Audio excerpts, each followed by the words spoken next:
Hello students, कैसे हो आप सभी लोग। आज हम स्टूडेंट हमारा पॉलिटिकल साइंस का चैप्टर 1 जिसका नाम है वर्किंग ऑफ द कॉन्स्टिट्यूशन ये करने वाले हैं। इससे पहले बाकी चैप्टर्स के एक्सप्लेनेशन विथ क्वेश्चन आंसर आपको प्लेलिस्ट में मिल जाएगा, आप जाकर वहां से देख सकते हो। ठीक है, तो फर्स्ट क्या है इसमें, choose the correct options from the given options and complete the sentences. तो यहाँ पर क्या आपको करना है, ऑप्शंस जो भी है यहाँ से चूज करके आपको सेंटेंस कंप्लीट करना है। तो फर्स्ट क्या है, in Maharashtra dash seats are reserved for women in local self governing institution.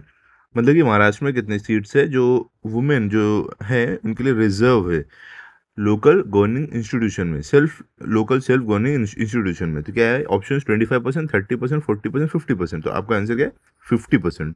ठीक है, सेकंड में क्या है, which of the following laws created a favorable environment for women to secure freedom and self development। ठीक है, बोले इनमें से कौन से लॉ जो है वो फेवरेबल इन्वायरमेंट बना वुमेन के लिए ताकि उनको उनका फ्रीडम जो आज़ादी वो सिक्योर हो पाए और सेल्फ डेवलपमेंट मतलब कि वो खुद आगे बढ़ पाए। तो आपके ऑप्शन है right to information act, dowry prohibition act, food security act, none of the above. आपका आंसर क्या है, B, dowry prohibition act.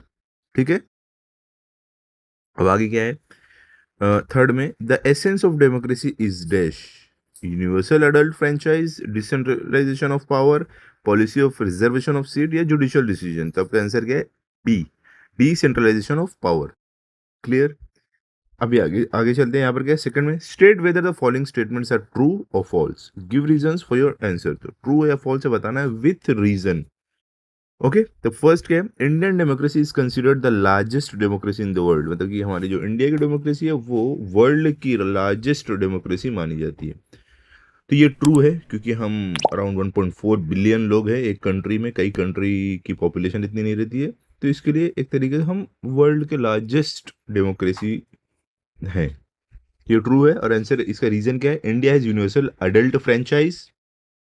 Point wise लिखना, first second third fourth. Second है, India has the largest number of voters in the world, regular, free and fair elections are conducted in India, therefore Indian democracy is considered the largest democracy in the world। Clear, second में क्या है, अभी second है, secrecy in the working of government has increased due to the right to information। तो आपका answer क्या है, ये false है। रीजन क्या है, the right to information provides citizens access to government information, it has increased transparency and accountability of in administration, it has reduced secrecy in the functioning of government, therefore the statement is false। Okay, ये last वाला नहीं लिखोगे तो भी चलेगा। अभी third क्या है, the nature of the constitution is seen as living document. ठीक है, ट्रू है। रीजन क्या है, the constitution is dynamic and changes according to changing conditions, parliament can amend the constitution when required, the judiciary accepts amendment within constitutional limits, therefore constitution seen as an living document. Clear, third हो गया। अभी उसके आगे क्या है, explain the following concept. यहाँ पे आपको एक्सप्लेन करना है कंसेप्ट जो दिए गए हैं। पहला क्या है इसमें, राइट बेस्ड अप्रोच। तो इसमें आप आंसर में क्या लिखोगे, देखो पॉइंट वाइज लिखना, फर्स्ट सेकंड थर्ड और ये फोर्थ फिफ्थ ऐसे। क्या, earlier development programmes treated citizens as beneficiaries, after 2000 development began to viewed as a right of citizens. Third है, citizens were given rights such as right to information, right to education and food security. Next point है, this approach empowers citizens and strengthens democracy.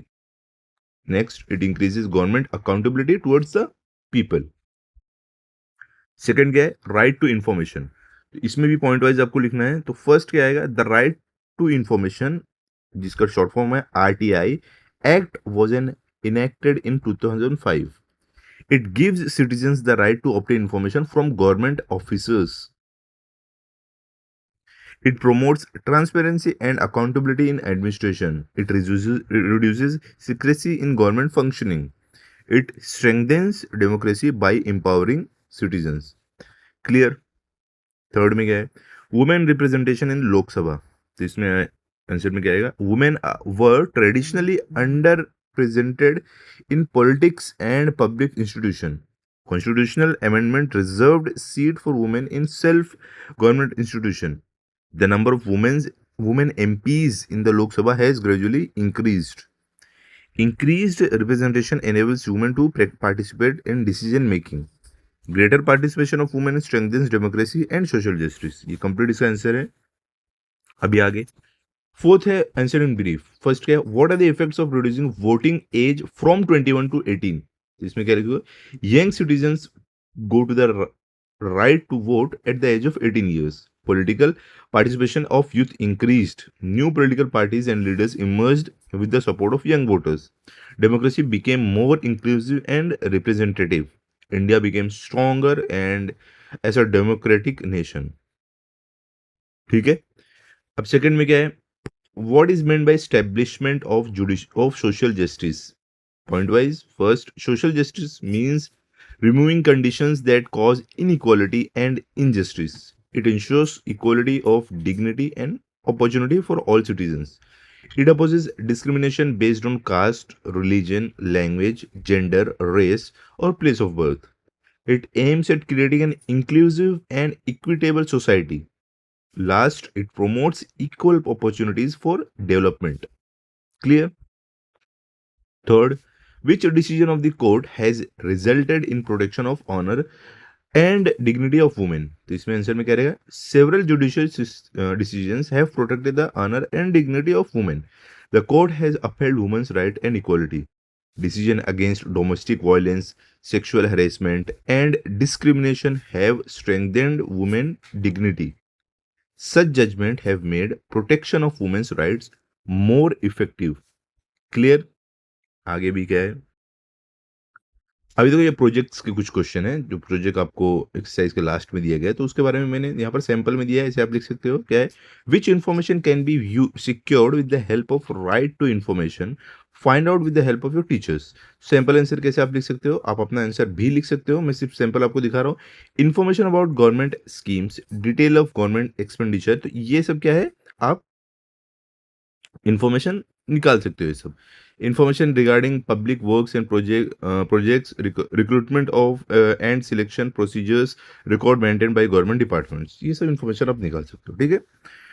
Second क्या है, make a list of concession given by the government for the students of minority community. जो भी minority community मतलब कि जो community कम संख्या में रहते हैं कंपेयर टू दूसरी कम्युनिटी के, उनको माइनॉरिटी में उनका गिनती होती है उनकी, तो उनको क्या कंसेशन मतलब कि क्या सरकार की तरफ से दिया जाता है उनको बेनिफिट, वो आपको लिखना है। तो पहला क्या है, प्री मैट्रिक स्कॉलरशिप इनको दिया जाता है, पोस्ट मैट्रिक स्कॉलरशिप इनको दिया जाता है, मेरिट कम मींस स्कॉलरशिप दिया जाता है, फ्री कोचिंग स्कीम्स दिया जाता है, एजुकेशनल लोन असिस्टेंस भी दिया जाता है। तो ऐसे आप डिटेल में लिख सकते हो निकाल के। ओके।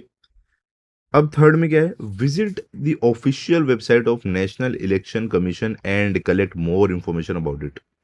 तो आपको बोला है कि ऑफिशियल वेबसाइट जो है नेशनल इलेक्शन कमीशन है उसको विजिट करो और उसके बारे में और इन्फॉर्मेशन निकालो। तो आप क्या लिख सकते हो, the election commission of India conducts free and fair elections, it supervises Lok Sabha, Rajya Sabha, assembly and presidential elections, it prepares and updates electoral rolls, it ensure implementation of the model code of conduct.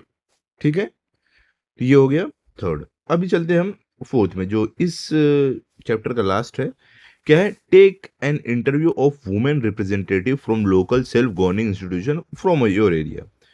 तो answer में क्या लिखोगे, sample है यहाँ पे questions, interview में आप क्या क्या पूछने वाले हो सैंपल क्वेश्चन से। क्या है, what are your main responsibilities, what problem do women face in locality, how has reservation helped women participate in politics, what development work has been done in your area, what are your future plans for community.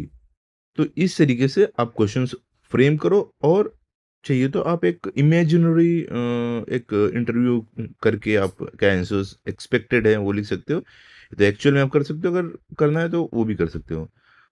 Okay, तो यहाँ पर ये पूरा chapter complete हो रहा है। I hope हर एक चीज़ आपको समझी होगी, इसको अच्छे से नोट कर लो और लर्न कर लो, ताकि अगर आपका टेस्ट हो तो आपको फुल मार्क्स है। मिलते हैं अगले वीडियो में। अगर आपको ये वीडियो अच्छा लगा तो इस वीडियो को लाइक करो, अपने सभी दोस्तों के साथ शेयर करो, चैनल को सब्सक्राइब करो। Thank you.